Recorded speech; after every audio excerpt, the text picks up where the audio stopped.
இணைந்து ஜெபிப்போம். ஆண்டவரே, இயேசுவே, வார்த்தையானவரே, உம்மை துதிக்கின்றேன். மனுவுரு எடுத்தவரே, உம்மை போற்றுகின்றேன். தூய ஆவியால் என்னை நிரப்புவேன் என்றவரே, நன்றி கூறுகின்றேன்.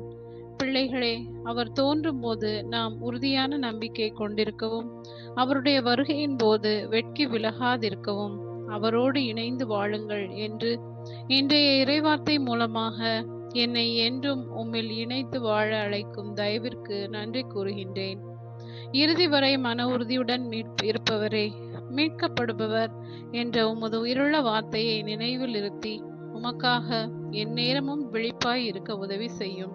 என் பலவீனங்களால் உமக்கு எதிராகவும் உமது தூய விண்ணகத்திற்கு எதிரானதுமான பல பாவங்களை செய்தேன். என்னை மன்னியும்.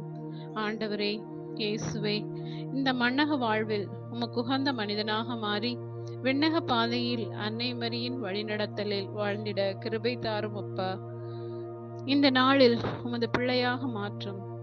இந்த வருடம் முழுவதும் உமது மகனாக வாழவும் உமது வார்த்தையில் நிலைத்து உம்மில் வளரவும் வரமுருள வேண்டும் என்று இயேசுவின் நாமத்தில் ஜெபிக்கிறேன். ஆமென்.